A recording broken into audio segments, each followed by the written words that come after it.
안녕하세요. 얼마 전 힘든 상황들이 연속으로 있어 온 가족과 함께 힘든 시기를 보내다가 이제야 겨우 진정이 된 사람입니다. 저희 가족에게는 그간 참 눈물겨운 일들이 많이 일어났었는데요. 시댁 쪽의 사연이 깊은 탓에 남편과 시부모님이 정말 힘든 시간들을 보냈고, 이제야 겨우 진정이 되어 평화로운 시간들을 보내고 있는 중입니다. 안타깝게도 그 사이 우리 시아버지는 이미 하늘나라로 떠난 상황이지만, 그래도 충분히 남은 시간들을 함께하고 좋은 시간들을 많이 보냈기 때문에 큰 아쉬움으로 남지는 않게 되었어요. 저희 시어머니나 남편도 많이 힘들어하지 않고 계시고요. 지금부터 어떤 사연이 있었는지 저희 시댁의 이야기를 한번 들려드려 볼게요. 저는 남편과 지인이 소개를 해줘서 만났어요.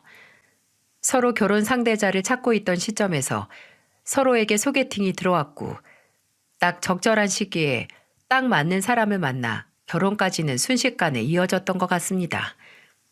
엄청나게 불타는 사랑을 한 건 아니었지만 소소하지만 작은 일상에서 행복을 찾을 수 있을 만큼 저희 둘은 따뜻하면서도 깊은 사랑을 했었어요.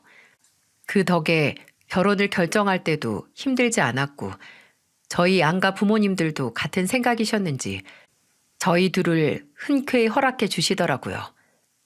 근데 결혼하려고 시댁 쪽에 들어가 보니 그동안 제가 알지 못했던 가족의 비밀이 하나 숨겨져 있었어요. 남편이 고의로 숨긴 건 아니었지만 결혼을 약속하게 되면 그때 말해주려고 했었다면서 시댁에 인사를 가기 전 놀라운 사실을 하나 알려주었습니다. 그것은 바로 시부모님이 처음부터 부부였던 게 아니라 서로 젊은 시절 이혼을 하고 재혼을 한 재혼 부부였다는 사실이었어요. 우리 엄마랑 아빠는 30대 초반에 서로 혼자가 되셔서 재혼을 하셨는데, 그 당시에 우리 엄마가 지금 내 형이랑 누나를 데리고 왔고, 우리 아빠는 그 전처 사이에서 아들이 있어서 아들을 한 명 데리고 왔었나 봐. 그리고 우리 엄마 아빠 사이에서 내가 태어났는데, 내가 태어나기 거의 직전에 아빠가 데리고 온 형이 급성 백혈병으로 죽었다는 이야기를 들었어. 그래서 나는 기억도 없고 얼굴도 잘 모르는데 항상 어릴 때 사진에 보면 몇 번 나와 있는 게 있더라고. 그걸 보면서 나도 누구냐고 물어봤었는데 그때 엄마가 대답해 주셨었지. 그래서 어쨌든 결론은 지금 우리 형이랑 누나는 나랑 아빠가 달라. 그래도 우리 아빠가 정말 친자식처럼 형이랑 누나 성심성의껏 키우셨어. 밤낮 없이 페인트 칠해가며 가족들 먹여 살리겠다고 정말 고군분투 많이 하신 분이라 나는 세상에서 우리 아빠가 제일 존경스러워. 게다가 친자식도 아닌 자식들을 위해서 희생한 것들이 정말 많아서 난 진짜 그것만 봐도 우리 아빠 대단하다고 생각해. 남편이 이야기해주는 가족사를 들어보면서 시부가 상당히 고생을 많이 했었을 것 같았어요. 특히나 친자식을 잃은 아픔을 다 딛고 일어서기도 전에 재혼한 아내가 데리고 온 자식들을 키워내기 위해 몸 바쳐 일했다는 건 말만큼 쉬운 일은 아니잖아요. 근데 그 이야기를 듣고 나서 시부를 만나서 그런 건지 모르겠지만 시부는 첫 만남부터가 정말 따뜻하고 좋으신 분이었어요. 다른 시부들과는 다르게 인자하시고 따뜻한 성품이 그대로 드러나는 분이셨죠. 그날은 첫 인사를 드리러 가는 날이라 시댁집으로 초대를 받았는데, 그때 시어머니는 정말 진수성찬을 내주셨어요. 얼마나 많은 가짓수의 반찬을 해주셨는지 진짜 이걸 다 어떻게 먹어야 하나 고민이 될 정도였죠. 근데 그때 우리 시아버지가 이렇게 말씀을 하시더라고요. 체하지 않게 딱 먹을 수 있는 것만 먹어요. 우리 아내가 손이 커서 꼭 이렇게 오바를 해. 그래도 다 우리 며느리 될 아가 반갑고 좋아서 그러는 거니까 너그러 이해해줘요. 이렇게 말씀을 해주시면서 가장 맛있어 보이는 반찬들을 제 앞으로 싹 밀어주시는 거 있죠? 고기 반찬, 비싼 해물 반찬 등은 죄다 제 쪽으로 밀어주시고는 이것만 먹어도 괜찮으니까 제 입에 맛있는 걸로 잘 골라 먹으라고 해주시는데, 그때 마음이 많이 따뜻해지는 걸 느낄 수가 있었어요. 시어머니도 정말 좋으신 분이셨습니다. 그때 제가 잘 보이겠다고 헤어샵에서 머리까지 하고 갔었는데 긴 머리 때문에 먹는 걸 불편해하니까 바로 머리끈까지 가져다 주시면서 디테일하게 챙겨주셨어요. 저희 남편이 평소에 저를 많이 아껴주고 사랑해주는 모습을 보며 이 사람은 정말 사랑을 잘 받고 자랐구나 라는 사실을 느낄 수가 있었는데 제가 이렇게 직접 눈으로 보니 더 이해가 되는 거 있죠? 그리고 두 분은 저희에게 이런 말씀도 해주셨답니다. 우리 아들이 많이 부족할 텐데 좋게 봐줘서 고마워요. 그리고 금지 오겹으로 키운 딸이 우리 집으로 덜컥 시집 온다고 해서 부모님이 많이 서운해하실 것 같은데 그러시진 않았나 걱정되네요. 그래도 우리 집에 오면 우리가 정말 친딸처럼 생각하고 잘해줄 거니까 걱정하지 말아요. 그냥 우리 아들이 맨날 와서 자랑을 해대더니만 왜 그러는지 이제 알겠어. 이렇게 곱고 예쁘니 그렇게 좋아서 사족을 못 쓰지. 아니에요, 아버님. 저도 부족한 점이 많은걸요. 오히려 제가 이 사람한테 사랑을 많이 받아서 고맙고 미안한 마음이 커요. 저도 결혼해서 잘 하겠습니다. 이렇게 좋은 분들을 보니 저희 부모님도 마음 놓고 시집 보낼 수 있겠다면서 상견례까지 잘 치르고 결혼에 꼴이 날 수 있었죠. 그 뒤로는 저희도 아이들을 낳고 평범한 결혼 생활을 하고 시댁을 오가면서 잘 지냈습니다. 저는 결혼 생활을 하면서 우리 시부와 시모에게 감동을 받은 적이 정말 많았는데 저희 친정집이 가까이 있지 않는 탓에 늘 시모와 시부가 저희를 챙겨주셨는데 아이를 낳았을 때도 마찬가지였어요. 친정엄마는 아빠 식당을 운영하고 계셔서 쉽게 올라올 수가 없는 상황이셨거든요. 그때 시모가 아무 걱정하지 말라며 저희 친정엄마를 안심시켜 주시고는 정말로 저를 지극정성으로 보살펴 주셨죠. 아이를 낳고 나서 미역국을 처음으로 끓여준 분도 우리 시모였고 마지막까지 아이 전 먹이려면 부지런히 먹어야 한다면서 몸에 좋은 것들을 그렇게 많이 해다 주셨어요. 한 번은 사고를 어마어마하게 많이 준비를 하셔서 집에서 내내 지내면서 끓여주시는데 새벽에 잠도 못 자고 애도 같이 봐주시는 데다 그 사골까지 끓이시느라 얼마나 고생하셨는지 몰라요. 그리고 첫 육아라 제가 많이 힘들어할 때면 늘 시어머니가 옆에서 이렇게 말씀을 해주셨답니다. 아가, 힘들지? 뭐든지 처음은 다 힘든 법이야. 그러니까 이 인생 선배가 있는 거 아니겠어?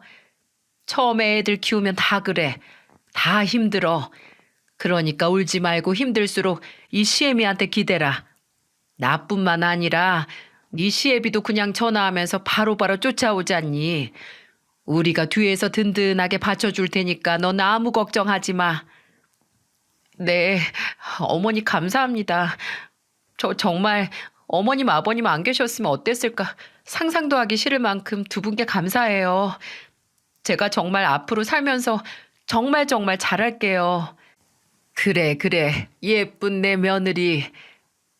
시어머니는 항상 이렇게 저를 예쁜 내 며느리라고 불러주셨고 시부도 심심할 틈이 없게 저희 집에 오셔서는 아기 기저귀도 사오시고 분유, 육아용품, 먹거리 등등 다양한 걸 사가지고 오셔서 저희들을 챙겨주셨어요.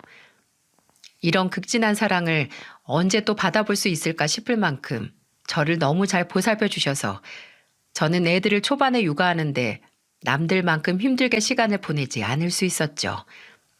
그래도 초보 엄마로서 힘든 순간이 와서 저렇게 힘들어하면 옆에서 다독여주는 시부모님이 계셔서 모든 시간들을 잘 버틸 수가 있었고요.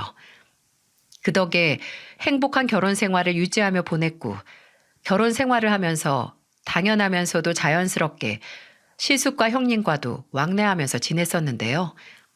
근데 사실 시숙과 형님하고는 이상하게도 물과 기름처럼 쉽게 섞여지지가 않았어요. 그냥 제가 무슨 말을 해도 이 둘은 툭툭 기분 나쁘게 말을 뱉거나 거의 저와 말을 섞지 않으려는 게 있었거든요. 이 둘은 은근히 저한테 쎄한 게 있었습니다. 그래서 저도 더는 다가가지 않고 그냥 가족이라는 이름 하에 명목만 그렇게 두고 지내고 있었죠.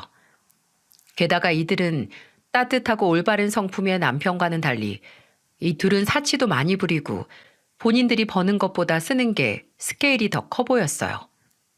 특히나 시숙은 매번 주식에 투자하고 부동산에 투자한답시고 여기저기서 돈을 끌어다 쓰는 듯 했고 그 자금을 끌어다 쓰는 곳은 대부분 시부 쪽이었죠. 시부는 그간 페인트 칠을 하고 여러 가지 투자도 조금씩 하면서 재산을 약간 불려놓은 것들이 있었는지 재산이 엄청 빵빵한 건 아니어도 자식들에게 심심찮게 돈을 줄 수 있을 정도는 되어 보였습니다. 그러니 시숙은 날이면 날마다 한 번씩 큰 돈을 시부에게 빌려갔고 가끔은 그걸 제때 갚지 못해서 한바탕 시댁에서 큰 소리가 오가곤 했어야 했죠. 한 번은 저희한테도 손을 벌리려고 하더라고요. 갑자기 뜬금없이 시숙이 저희 집으로 술을 마시러 왔다며 놀러 온 적이 있었는데 그때 정말 황당한 소리를 내뱉더군요. 야, 막내야. 이번에 형이 진짜 기가 막힌 곳 한 군데 알아놨거든? 여기는 진짜 투자하면 몇 개월 안에 대박 나는 곳이야. 그러니까 나 돈 좀 빌려줘라. 딱 2천이면 돼. 이것만 있으면 몇십 배로 불릴 수 있어. 그거 대박 나면 내가 아주 너한테 이자까지 빵빵하게 쳐서 갚을 테니까 돈 좀 빌려줘라. 형, 아직도 투자 타령이야? 형 이런 식으로 해서 돈 날려먹은 게 대체 몇 번째야.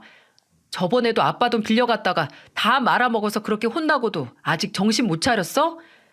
제발 이제 투자 같은 거 그만하고 형 직장에 충실하게 지내봐.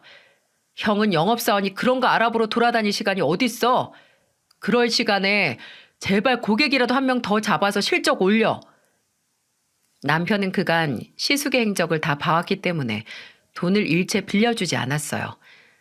저도 시숙에게만큼은 절대로 돈을 빌려주면 안 된다고 생각했던 사람이라 남편의 선택이 마음에 들었죠. 근데 여기에서 우리 시숙만 문제가 아니었어요. 또 문제인 사람이 한 명 더 있었는데 그게 바로 형님이었습니다. 형님도 사치가 말도 못했어요.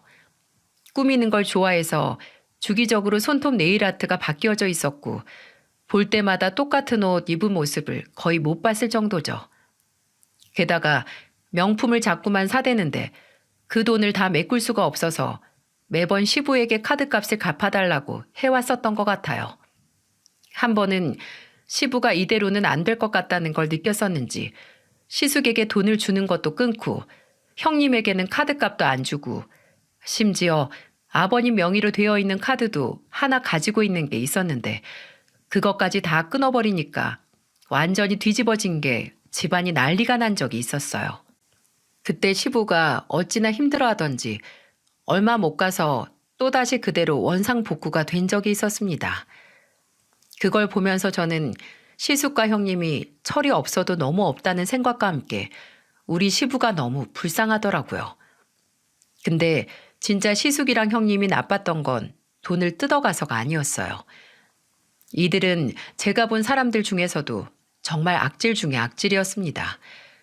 왜냐하면 그 속사정을 보아하니 시숙과 형님은 본인들의 친아빠가 저희 시부가 아니라는 사실을 진작에 알고 있었는데 그걸 이용해서 너무나 시부를 막대하고 있었어요.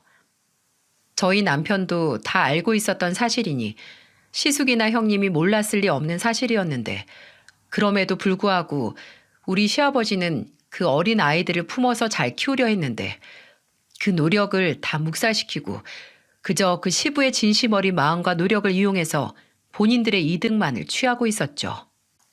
어느 정도로 이 사람들이 악질이었냐면 시부가 그 돈을 못 준다고 했을 때 우리 시숙부터 반응이 아주 장난 아니었어요. 그때는 시아버지 생신날이라 시댁에 다들 모였을 때였는데 시숙이 또 시부에게 돈 이야기를 꺼내더군요. 아빠, 이번에 딱 1,000만 원만 땡겨주세요. 제가 5개월 안에 갚을게요. 뭐야? 또? 안 된다. 저번에는 내가 마음이 약해져서 또 너네한테 끌려갔는데 이제 더는 내가 너네한테 호구 잡히는 일 안 할 거야. 도대체 그런 식으로 해서 말아먹은 돈이 얼마냐? 아직 내 돈 다 갚지도 못한 게 수두룩한데 뭘 또 빌려가서 5개월 안에 갚겠다는 거야? 절대 못 준다. 아이씨, 진짜 이 양반이? 글쎄 5개월 안에 밀린 것까지 싹 다 갚는다고. 친자식으로 못 낳고 우리 책임지기로 생각을 했으면 끝까지 책임을 져야 할 거 아니야. 왜 자꾸 저번부터 정신을 못 차리고 이렇게 우리한테서 돈을 아낄까? 오, 이제 우리한테서 발 뺄라고? 드디어 우리 버리려고 그러는 거구만. 아빠, 잘 생각하세요. 노년에 그냥 버려져서 늙어 죽고 싶지 않으면 지금부터 우리한테 잘하란 말이에요. 저는 이게 자신의 친자식처럼 지금껏 키워준 분에게 할 수 있는 말일까 의심이 들 정도로 정말 막대하는데 절로 기겁이 되더라고요. 역시나 저희 시모도 같은 걸 느꼈는지 시숙에게 소리를 쳤어요. 야, 너는 지금까지 입혀주고 재워주고 필요한 거 다 해준 네 아빠한테 지금 뭐라고 하는 거야? 어쩜 그렇게 잔인해? 어쩌면 그렇게 잔인하냐고. 지금껏 니네 아빠 너한테 못해준 게 도대체 뭐야? 어? 돈 달라는 대로 다 주고 해달라는 거 다 해줬으면 그걸로 된 거지. 뭐가 또 부족해서 이렇게 쌩 난리를 치느냔 말이야. 그런 건 부모로서 당연히 해줘야 하는 거 아니에요? 막말로 엄마가 우리 팔자 이렇게 만들어 놓은 건데 엄마는 뭐가 그렇게 당당해서 지금 나한테 큰 소리 치는 거예요? 네? 어디 양심이 있으면 말 더 해보시라고요. 시숙은 급기야 제 분에 못 이겨 밥상을 완전히 다 뒤엎었고 거기에서 모두가 놀라서 기겁을 했습니다. 이렇게까지 나올 줄 몰랐기에 시부는 큰 충격을 받았는지 그대로 난리가 난 이 난장판을 다 제쳐두고 안방으로 그냥 들어가 버리셨어요. 그 모습을 보면서 얼마나 안타까웠는지 몰라요. 그걸 저희 남편도 똑같이 느끼고는 바로 남편이 반격을 해주었어요. 형, 아니 너는 형이라는 소리도 아까워. 이 망나니 같은 자식아. 당장 아빠랑 엄마한테 사과해. 은혜를 알아도 부족할 판에 지금 이따위로 행동하고 있는 게 말이나 된다고 생각해? 어? 어쩌면 그렇게 사람이 양심이라는 게 없어. 그동안 아빠가 형한테 얼마나 사랑을 많이 줬는데 그걸 모르고 이따위로 행동을 해? 당장 이거 안 치우고 아빠한테 사과하지 않으면 그땐 내가 가만히 안 있을 거야. 오, 그래. 너는 엄마랑 아빠 사이에서 나온 친자식이다 이거냐? 꼴에 또 유세 떨기는. 네가 가만히 안 있으면 뭐 어쩔 건데? 이것까지 아주 그냥 날 무시하고 달려드네. 하여간에 집안 꼬라지 잘 돌아간다. 시숙은 여전히 정신을 못 차리고 이렇게 이야기를 하는 통에 남편은 화가 잔뜩 난 듯했어요. 그래서 결국에는 시숙의 멱살을 잡고 말았고 거기에서 또같이 흥분을 한 시숙은 남편의 멱살을 똑같이 잡고는 격한 싸움이 시작되었습니다. 근데 정말 우습게도 시숙은 덩치가 상당히 왜소했고 우리 남편은 듬직한 편이어서 금세 시숙이 깨갱하고 수그러들 수밖에 없었어요. 결국에는 동생에게 호되게 맞고는 억울해하면서 집을 뛰쳐나간 시숙을 보며 한심하기 그지없었습니다. 그리고 옆에서 그 모습을 아무렇지도 않게 지켜보던 형님은 딱 한마디 하더라고요. 우리 아빠 나한텐 저러지 않겠지? 나 이번 달 카드값 폭탄으로 나올 예정인데 우리 아빠 나한테도 저러면 곤란해 진짜. 엄마, 나 조만간 올 테니까 그때까지 아빠 잘 구슬려나? 이렇게 말을 하고는 이 난장판 된 집 치우는 걸 하나도 도와주지 않고 그대로 또 집으로 돌아가 버리는 거 있죠? 그걸 보면서 진짜 이 두 사람은 인간 말종이라는 생각이 들더군요. 그제서야 시모는 모든 폭풍 같은 시간이 서러웠는지 바닥에 주저앉아서 울기를 시작했어요. 내가 잘못이다. 내가 잘못이야. 내가 처음부터 저것들을 잡았어야 했는데 그저 미안해서 그냥 하란 대로 다 하게 해줬더니 결국에는 내가 애들을 다 망쳐버리고 말았다. 아이고, 이제 어쩜 좋니? 시모가 이렇게 울면서 말을 하니 그때 남편이 옆에서 현명한 대답을 해주었어요. 엄마, 지금까지 잘못 키워놨으니까 지금이라도 바로 잡으면 돼요. 그러니까 절대로 형이랑 누나 받아주지 마. 이제 돈 달라는 소리 절대로 들어주지도 말고 해달라는 거 아무것도 해주지 마. 지금 저 두 사람 좀 봐요. 저렇게 인성이 저러니까 아직까지도 결혼도 못하고 저러고 있는 거라고요. 남편은 호되게 이야기를 하면서 시모에게 큰 소리를 냈고 시모도 이번 일들을 통해서 깨달은 바가 컸는지 그 다음부터는 일체 시숙과 형님을 받아주지 않았어요. 그러니 시숙과 형님은 더 난리가 나서는 완전히 시부와 시모를 잡아먹으려고 했고 그 모습을 보면서 저와 남편도 정말 속이 타는 듯 했습니다. 그런데 엎친 데 덮친 격으로 정말 믿을 수 없는 일이 우리 가족에게 일어나고 말았어요. 이때도 시부는 페인트 칠을 꾸준히 하고 있었고 앞으로 태어날 손주들까지도 다 용돈 주고 떵떵거리면서 살게 해주고 싶으시다며 정말 최선을 다해 살고 계셨어요. 하지만 하늘이 착한 사람은 일찍 데려간다는 말이 맞는지 저희 시아버지는 아직도 그래도 창창한 나이셨는데 그동안 너무 무리해서 사셔서 그런지 결국 폐암에 걸리고 말았습니다. 폐암에 걸린 시아버지는 너무 뒤늦게 발견이 된 탓에 손을 더 쓸 수가 없었고 그대로 시한부 선고를 받아 죽음을 묵묵히 기다리는 수밖에 없었어요. 그 이야기를 전해 듣고 나서는 시모와 제가 안고서 얼마나 펑펑 울었는지 몰라요. 남편도 슬픔을 이기지 못하고 그 자리에서 눈물을 펑펑 쏟는데 정말 온 가족이 슬픔에 한참 잠겨 있었습니다. 근데 딱 두 사람을 제외하고였어요. 그 두 사람은 다 알다시피 저희 시숙과 형님이었고 이 둘은 시부가 아프다는 이야기를 듣자마자 슬퍼하기는커녕 이때부터 본격적인 악마짓을 하려고 준비를 하고 있는 거 있죠. 이 둘이 시부의 폐암 소식을 듣자마자 준비한 것은 바로 재산을 갈취하는 거였습니다. 시부가 아프다는 것을 안 날부터 시작해서 끊임없이 집에 쫓아 하는 말이 있었어요. 아빠, 재산 분할 어떻게 할 거예요? 아빠 이제 사는 날도 얼마 안 남았는데 죽기 전에 빨리 그것부터 제대로 해결하세요. 설마 우리 몫으로 떨어지는 거 얼마 없는 거 아니지? 아빠랑 엄마 둘 친자식이라고 막내놈한테 다 줄 거 아니잖아. 그러니까 우리가 안심할 수 있게 당장 유언장 우리가 보는 앞에서 작성하고 공증 받아놔요. 당장. 형님은 그 소식을 듣기가 무섭게 시댁으로 와서는 이 말부터 하기 시작했습니다. 그럼 거기에서 시부가 기가 차서 말도 안 하고 그냥 무시하고 있으면 그때부터는 생떼가 시작되었어요. 아 진짜 이 아저씨야. 말이라도 좀 해봐. 어이 아저씨. 어차피 우리 아빠도 아닌데 지금 내 친아빠 아니라고 나 쌩까려고 이러는 거야? 와 벌써부터 손절하는 것 좀 봐라. 내가 처음부터 알아봤지. 그래서 내가 당신한테 정을 안 둔 거야. 알아? 이 망할 놈의 아저씨야. 당장 내 앞으로 재산 분할 안 해놓으면 당신 가만 안 둘 줄 알아? 내가 소송을 걸어서도 당신 재산 다 뺏어올 거니까 그렇게 알라고. 형님, 무슨 말씀을 그렇게 하세요? 아버님 지금 형님이랑 그런 신랑이 할 힘도 없으신 분이에요. 그리고 앞으로 더 좋은 말만 듣고 더 좋은 것만 즐기면서 계셔야 할 분한테 어떻게 그렇게 몹쓸 말을 입에 담을 수가 있어요? 당장 그만하고 돌아가세요. 오, 야, 너 진짜 속 보인다. 그래, 이제 너도 정신이 차려지나 보지? 어? 어디 할 짓이 없어서 시애비한테 붙어서 재산 뺏으려고 수작을 부려. 야, 너 네가 그래봤자 가지고 올 수 있는 돈이 있을 것 같아? 어림없어.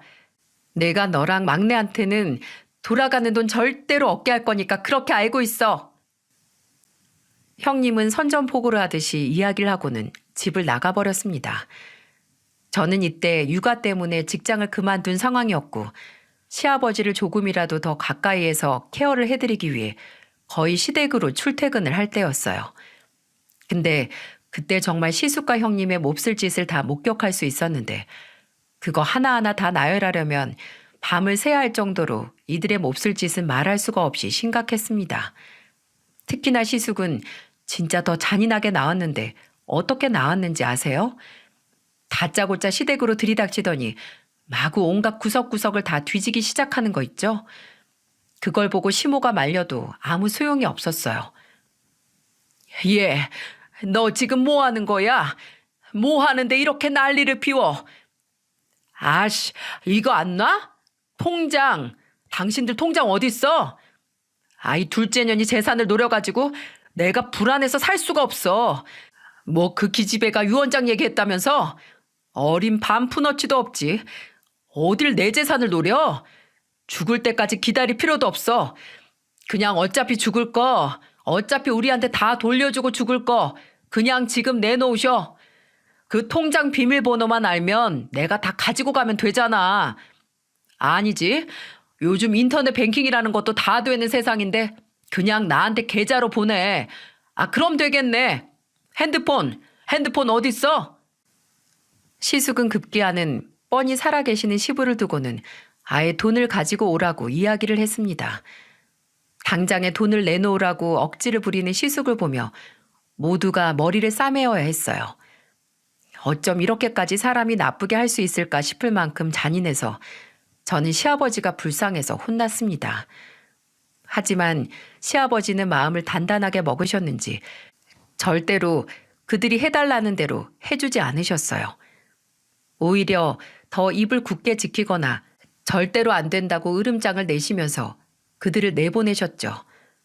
하지만 이미 힘이 없어진 시부가 아무리 소리를 친다고 한들 그들에게는 그저 힘 다 빠진 노인네에 불과해 통하지가 않았을 뿐이었어요. 이 둘을 어떻게 해야 하나 한참 고민하고 있을 때 결정적인 사건이 터지고 맙니다. 이 둘은 번갈아 가면서 찾아와 난리였는데 한 번은 아예 둘이서 찾아온 시간이 겹친 적이 있었어요. 그때 거의 라이벌들끼리 만남이라 시모와 저 남편 모두가 다 긴장을 하고 있었죠. 시부는 거의 세상을 다 포기한 듯이 그들을 대하고 있었기 때문에 그들이 무슨 짓을 해도 아무 상관이 없다는 표정이었어요. 근데 이 둘이 참 가관이더라고요. 지금 생각해보면 동영상을 안 찍어놓은 게 참 아깝다는 생각이 들 정도로 이 둘은 아주 말도 아니게 우스웠습니다. 야, 너 여기 왜 또 찾아와? 너 또 유언장이니 뭐니 또 이상한 지랄 떨려고 찾아왔지? 야, 꿈도 꾸지 마. 그 재산 너한테 한 푼도 못 가게 내가 다 손 써놓을 거니까 어디서 건방지게 큰오빠가 있는데 와서 깽판을 치려들어? 오빠 같은 소리하고 자빠졌네. 네가 언제 한 번이라도 오빠 노릇 한 적 있냐? 야, 너는 그동안에 아빠한테서 가지고 간 돈이나 가지고 와. 그것도 다 내 재산이 들어가는 건데 너 때문에 깎이게 생겼잖아. 잔말 말고 너는 그거나 딱 가지고 와서 제자리에 돌려놓는 게 좋을 거다. 이 멍청한 놈아. 뭐? 멍청한 놈? 아주 이게 오빠한테 못하는 소리가 없어. 이 둘은 이렇게 말싸움으로 시작해서 급기야는 또 몸싸움으로 번졌습니다. 열이 받은 시숙이 먼저 형님의 머리를 쳐버렸고 거기에서 열받은 형님이 머리를 아예 들이대면서 반격이 시작되어 완전히 둘이 엉겨붙어 싸워대기를 시작했어요.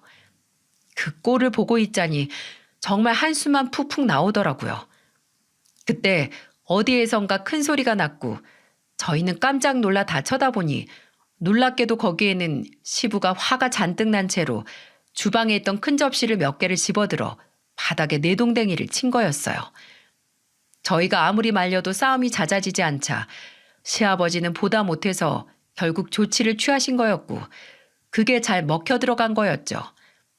하지만 거기에서 멈출 이들이 아니었습니다.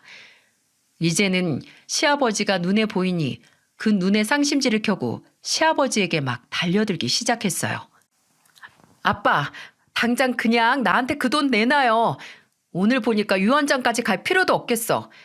아주 그냥 이 망나니 같은 놈 때문에 유언장이고 뭐고 다 필요 없으니까 그냥 나한테 알아서 돈 내놔. 나 더는 못 기다리니까 당장 돈 내놓으라고. 웃기지 마 이년아. 내 돈이야. 그 돈이 어떻게 해서 다 네 돈이냐? 하여간에 무식한 게 용감한 거라고. 너는 가지고 갈 수 있는 돈 아무것도 없으니까 억지 부리지 마라. 나한테 보내. 나한테 당장. 이 양반아. 멍청하게 서서 뭐 하는 짓이야? 당장 나한테 돈 보내라고. 점점 더 막장으로 치솟는 이 둘을 보면서 남편이 더는 그 꼴을 못 봐주겠는지 이 둘에게 큰 소리를 쳐버렸어요. 야, 니네 둘 당장 이 집에서 안 꺼지면 내가 경찰 불러다가 니네 끌어낼 거야. 지금 당장 나가는 게 좋을 거야.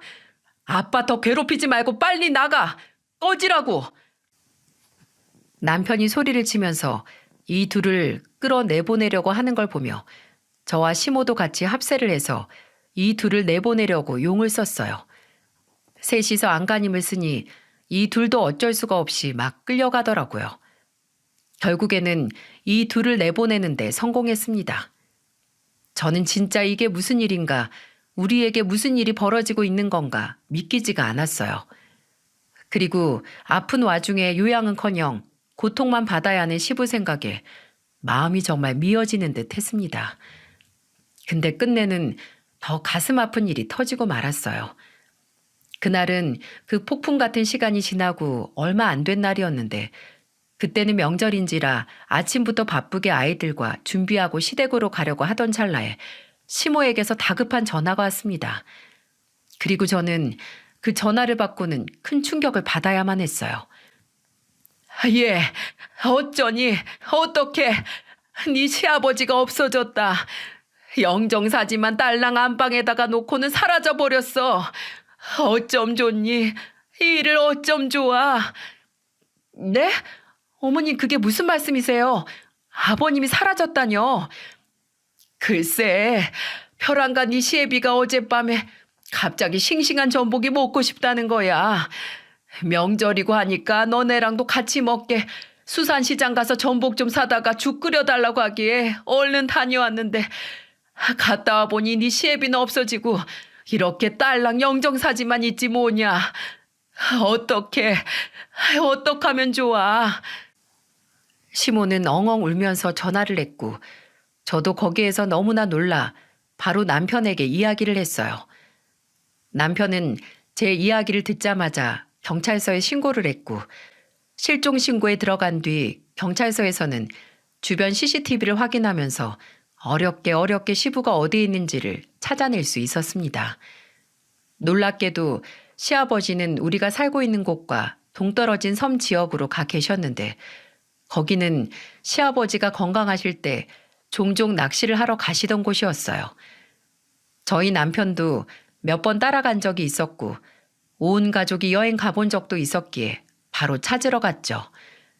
그곳으로 가니 허름한 민박집에 시부가 있었고 거기에서 혼자 생을 마감하려고 하셨던 거였어요. 아버님, 여기 이렇게 계시면 어떡해요? 어머님이랑 저희가 얼마나 놀랐는지 아세요? 왜 여기로 혼자 오셨어요? 남은 저희는 어쩌라고요? 내가 이제 살 낙이 없다.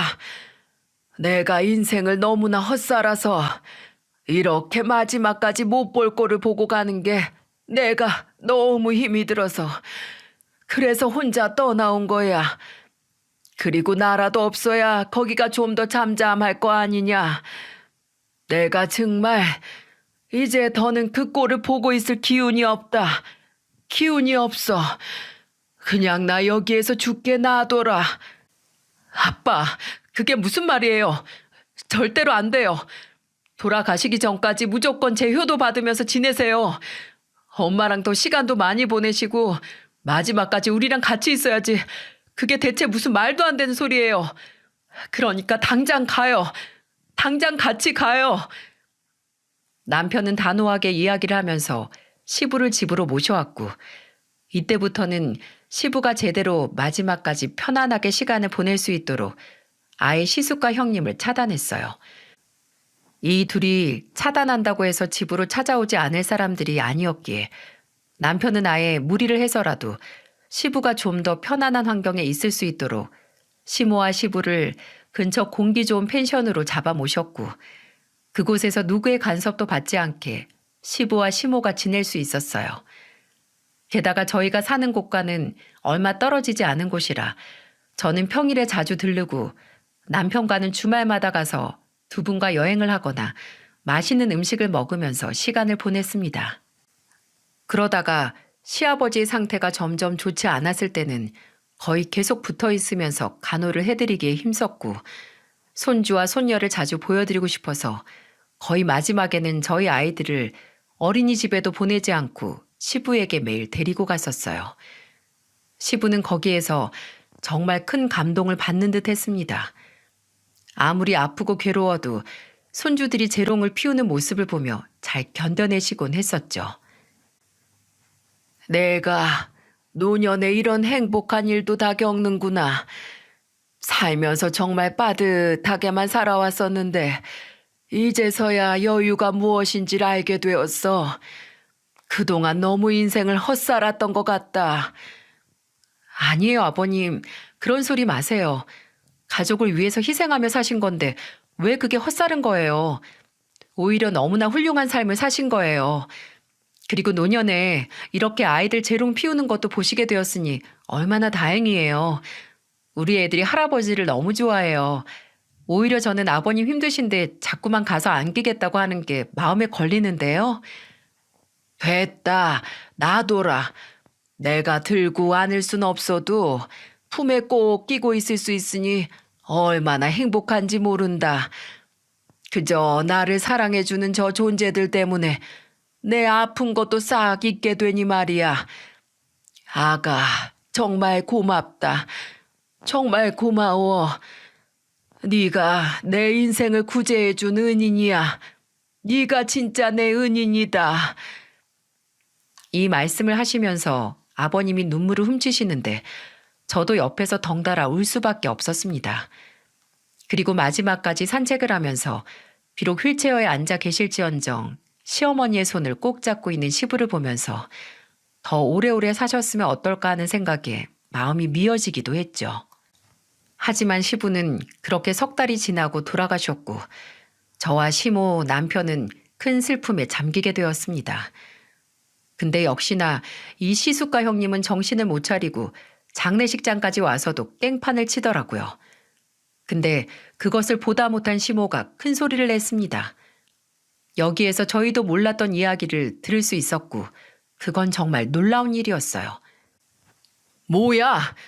이렇게 갑자기 죽어버리는 법이 어딨어? 그럼 우리 재산은 다 남겨둔 거지? 어딨냐고 돈? 시숙과 형님이 난리를 치는 모습을 보면서 시어머니는 마치 큰 결심이라도 한 사람처럼 묵직하게 소리를 치기 시작했어요. 야, 이 나쁜 것들아. 니네가 인간이냐? 사람이야? 사람 새끼면 절대로 이렇게 못하지. 너네한테는 가는 돈 하나도 없다. 아예 없을 거니까 꿈도 꾸지 마라. 너희는 이제부터 내 자식도 아니야. 당장 여기에서 나가. 니네는 장례 치를 자격도 없다. 나하고 니들 아빠한테 자식이라곤 이제 이 막내 하나밖에 없으니까 당장 여기에서 깽판 그만 치고 나가버려. 시모가 이렇게 이야기를 하는 것 보면서 이 둘은 더 난리가 났어요. 엄마, 어떻게 그렇게 말을 할 수가 있어요? 어떻게 우리 한순간에 버려? 다 필요 없고 돈만 내놔, 돈만. 자식으로 치든 안 치든 상관없으니까 돈이나 내놓으라고. 없다. 니들한테 갈 돈 하나도 없어. 내 남편이랑 이미 다 합의 봤다. 내 남편 죽기 전에, 우리 막내 애비 죽기 전에 유언장 이미 다 작성해서 끝냈다. 모든 재산은 재성이한테 갈 거야. 너네한테는 단 1원도 돌아가지 않을 거니까 너네는 꿈도 꾸지 마. 내가 절대로 못 줘. 혹여라도 너네한테 간다고 해도 내가 아주 지구 끝까지 쫓아가서 다 뺏어올 거니까 그렇게 알고들 제발 여기에서 나가. 꼴도 보기 싫으니까. 저와 남편도 몰랐던 사실에 저희 셋은 벙찌고 말았습니다. 여기에서 그나마 빠르게 정신 차린 사람은 바로 남편이었고 남편은 또 후폭풍이 몰려올 것을 알고는 이 둘을 내쫓아 버렸어요. 그 뒤로도 더 찾아와서 난리를 피워대는 통에 장례식장은 시끄러울 수밖에 없었고 결국에는 경찰이 한 번 뜨고서 이들을 제지하고 나서야 이 둘은 더 다가오지 못했습니다. 그 뒤로는 정말로 그 유언장을 쓰셨던 건지 모든 재산이 다 저희에게로 왔어요. 오직 시모와 시부가 살던 집만 시모 앞으로 가고 시부가 남긴 전 재산 5억이 전부 다 저희 부부에게로 오게 되었죠. 저희는 근데 이것도 받을 수 없다는 생각이 들어 바로 시모에게 이야기를 했어요. 어머님, 이 돈 저희 받을 수 없어요. 어머니가 뻔히 계시는데 왜 이걸 저희한테 다 주세요? 그동안 어머님이 제일 고생하셨는데요. 아니다. 또 나한테 돈 있는 거 알면 걔네들 와서 난리 칠 거 뻔해. 그럴 바에야 나는 그만 시달리고 너네한테 돈 다 줄란다. 나는 돈에 욕심도 없어. 그저 앞으로는 내 노년이 제발 좀 조용하게 지나갔으면 할 뿐이야. 그리고 그동안에 너희가 네 아빠 또 시애비 챙기느라 얼마나 고생이 많았니. 어떤 자식들보다도 너희만큼 잘하기는 힘들 거야. 그러니까 우리들 마음이라고 생각하고 받아둬라. 그동안 정말 고마웠다. 정말 고마웠어. 어머니, 정말 감사합니다. 이걸 저희가 받아도 될지 정말 모르겠어요. 받아도 되고 말고 나는 오히려 너희가 그 돈을 받을 수 있어서 기뻐. 네 시애비도 살아생전에 유언장 작성하자고 할 때부터 흔쾌히 그렇게 하겠다고 했었고 내가 실은 정말 큰 결단을 했었다. 내 남편이 나랑 친자식도 아닌 그 애들 둘 때문에 지금까지 고생한 거 생각하면 내가 평생 떠받들고 살아도 부족한데 이렇게 노년을 괴롭게 하고 결국에는 혼자서 생을 마감하겠다는 생각까지 하게 만든 걸 보면서 나도 이제는 내 도리를 해야 한다고 생각했어. 그래서 나는 그 두 명을 내 자식으로 생각하지 않기로 했다. 남편이 처음에는 망설였는데 내가 너네 얘기를 하니까 흔쾌히 받아들이더라고. 그동안 정말 고생 많았다. 정말 고생 많았어. 그리고 고마워. 어디에서 너 같은 며느리, 우리 막내 같은 아들을 볼 수 있을까 싶을 만큼 내가 너희만큼은 정말 내 인생의 최고의 복이라고 할 수 있어. 엄마, 제가 죄송해요. 더 형이랑 누나한테서 아빠랑 엄마 지켰어야 했는데 그러지 못했어요. 다 제 불찰이에요. 저 이거 가지고 절대로 허튼 곳에 안 쓸게요. 우리 애들 잘 키우는 데 쓸 거예요. 정말 감사합니다. 감사합니다, 엄마. 저희 셋은 엉엉 울면서 이야기를 나눴고 결국에는 저희가 그 모든 재산을 다 가지고 오기로 했었어요. 근데 역시나 그걸 다 알게 된 시숙가 형님이 이번에는 저희 남편한테 찾아왔고 이번에는 방법을 바꾸기로 했는지 거의 무릎까지 꿇으면서 애원을 하던 거 있죠? 야, 막내야. 이 형이 진짜 그 돈이 필요해서 그래. 사실은 말이다. 나 투자 다 망해서 지금 빚쟁이들한테 쫓기고 있어. 당장 갚지 않으면 나 진짜 큰일 나. 그러니까 제발 좀 그 돈 좀 나눠줘라. 어? 내가 더도 말고 덜도 말고 딱 2억만 말할게. 2억. 딱 2억만 줘. 2억은 무슨? 나는 딱 1억이면 돼. 정말이야. 너도 알잖아. 나 지금 이 나이에 집 하나 번번하게 없는 거.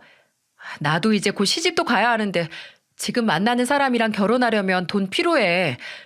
너는 이 누나가 노처녀로 죽는 꼴을 꼭 봐야겠어? 그러니까 재성아, 한 번만 우리 좀 봐줘. 어? 그 돈 좀 나눠주라. 너 어차피 그 큰 돈 가지고 있어봤자 아무 데도 못 쓰잖아. 어? 양심의 털이라도 난 건지 정말 구구절절 이야기하는 이들을 보면서 남편은 어이가 없는 듯 했어요. 그리고 그걸 받아줄 남편이 아니었기에 남편은 사이다 한 방을 딱 날려주었죠. 이거 보세요들, 아저씨 아줌마. 그쪽들이 빚쟁이한테 쫓겨서 큰일이 나든 노처녀로 결혼도 못하고 늙어 죽든 그건 제 알 바가 아니에요. 이제 당신들은 내 형이랑 누나도 아니고 나도 그쪽 동생도 아니니까 내가 당신들한테 내 아량을 베풀 이유 따위가 없다고요. 알겠어요? 그러니까 더 추잡스럽게 이러지 말고 당장 내 눈앞에서 사라지세요. 예? 안 그럼 또 경찰 불러서 당신들 가만 안 둡니다. 세게 나오는 남편의 모습을 보고 있자니 이들은 거의 망연자실하는 듯 했습니다. 이미 법적으로 다 끝난 재산 분할이었기에 이들은 더 손쓸 겨를도 없이 시모의 말대로 재산 1원도 가지고 갈 수 없었고 결국에는 남편에게 구걸하는 신세가 되어버렸어요. 남편은 다시 한번 찾아오면 경찰을 또 부른다고 이야기를 했기에 이들은 더 찾아오지 못했고요. 그 모습을 보면서 왜 저렇게들 인생을 사나 한심하기 짝이 없더군요. 그리고 그 뒤로는 시모에게까지 가서 미안하다며 싹싹 비는 듯 했는데 그것도 저희 시모가 받아주지 않았다고 했어요. 어차피 이들이 시모에게 다시 달라붙는 이유는 또 어디에선가 돈이 나올지 모르겠다는 헛된 희망과 양심 없는 생각으로 들러붙는 것이었기에 그걸 정확하게 안 시모는 이들을 받아주지 않았습니다. 그리고 그 뒤로도 몇 번이나 우리 가족에게 찾아왔지만 일절 받아주지 않았어요. 그 뒤로는 소식이 어떻게 되었는지 자세히는 모르겠지만 시모에게 찾아와서 울면서 도와달라고 시숙과 형님이 말한 덕에 들을 수 있었던 간단한 이야기로는 시숙은 결국 돈 빌린 곳에 차도 뺏기고 직장 월급까지 다 압류에 들어가는 듯 했어요. 그리고 형님은 돈도 한 푼 없다는 걸 알고는 만나던 사람에게 버림을 받고 또다시 혼자가 되었다는 이야기만 간단하게 전해 들을 수 있었네요. 저희는 시부가 물려주신 돈으로 더 큰 집으로 이사를 갔어요. 그리고 원래 방이 2칸 있던 집에서 방이 4칸 있는 큰 집으로 이사를 갔는데 그곳에는 저희 안방과 애들 방 그리고 시모방까지 해서 지금은 5 식구가 함께 살고 있답니다. 원래 시모는 혼자 살겠다고 이야기를 했었는데 자꾸만 시숙과 형님이 그 집으로 찾아오고 하는 걸 보며 아예 저희가 다 이사를 가면서 시모와도 같이 살자고 제안을 했었어요. 시아버지가 돌아가시고 나서 시어머니가 혼자 지내는 모습도 보는 게 마음이 편치 않아서 이 기회에 그 집은 팔아버리고 저희가 이사하는 곳에 돈을 더 보태서 큰 집으로 이사를 오게 된 거였죠. 지금은 그 망나니 둘과 연락도 하지 않고 저희 5 식구가 행복하게 잘 지내고 있어요.